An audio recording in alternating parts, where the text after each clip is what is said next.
Hi guys, so self-massage to foaming roll. Kung wala tayong budget para pumasahe, huwag sa ating quick relief, turuan ko kayo mula calves hanggang back, neck. Ano na lang, panoorin nyo na lang yung paggawa ko. At i-adjust nyo na lang kung ano yung gusto nyo. Basta, huwag nyo dadaanan yung lower back. Di lower back. Sa glutes lang tayo, tsaka upper back. Never dadaanan ng foam roller ang lower back. Never. So ito, simula tayo sa calves. Bago siya pa. Medyo masakit yan. 1, 2, inhale exhale, 3, 4, masakit.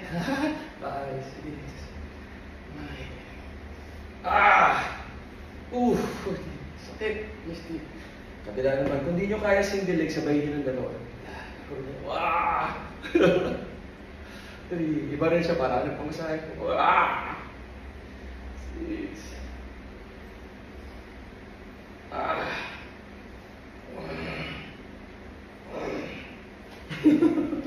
Sorry.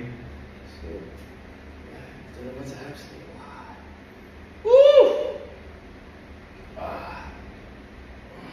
Walang pain ha? Walang pain dapat.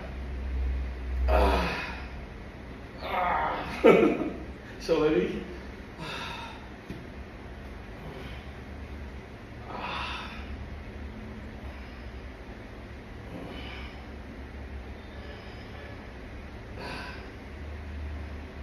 Yan, hamstring yan.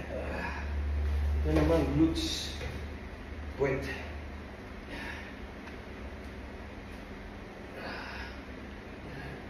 Sapat lang. Wala sa glutes. Kung nag-burp kayo, umutot kayo, okay lang yun. Secret nyo na lang yun.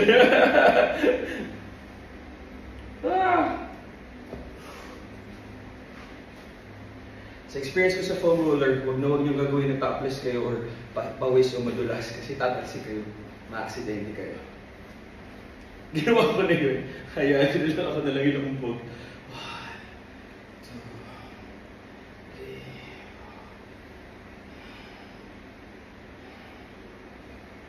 1, 2, 3. Yan, puro yan dito.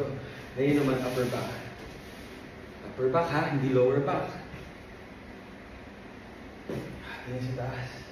Kasi, woo! Sarap.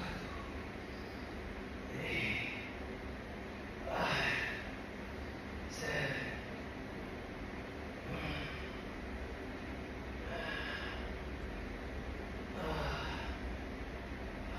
Wala tumutunog ah.